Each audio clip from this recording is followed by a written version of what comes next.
Hi everyone, welcome to another video in the series of building AI agent from scratch. In this video, we'll talk about system prompts. So, system prompts are the messages which we send with the role of system, as we saw in our previous video, and it sits at the front of the context and quietly governs how the model behaves for the whole conversation. So, for example, in this case, if you have a system prompt that you are a pirate, answer in pirate slang. So the response for what's the capital of France would be something like this.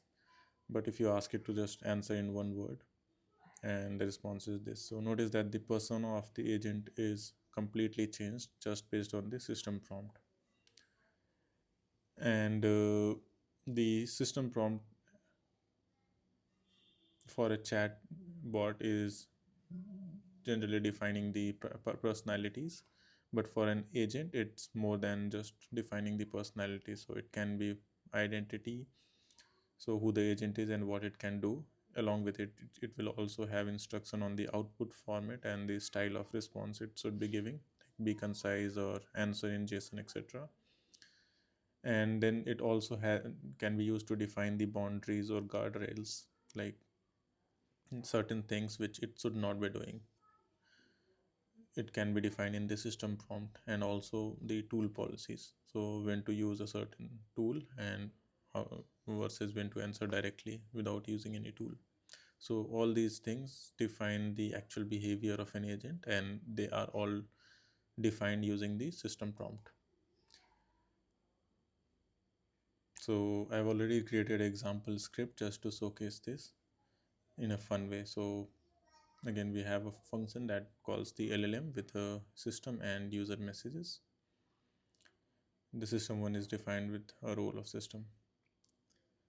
All right, so I have a single question: what is the capital of France? And then I define four different personas or system prompts. First one is you are a helpful assistant. Second one is for the parrot, and third one is you just answer in exactly one word.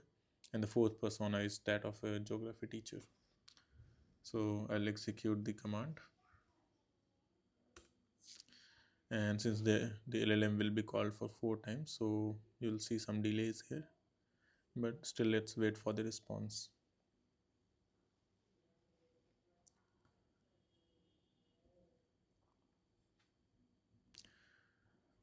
All right, so the response for first one came. The capital is of France is Paris. That was from the helpful assistant. Notice the response from Parrot. It's completely in a different format. It still says capital of France is Paris somewhere, but the message is different. And same for the one word one. And look at the response from a geography teacher. So apart from giving the actual response, it also explains some fun facts. So that's all. Thank you.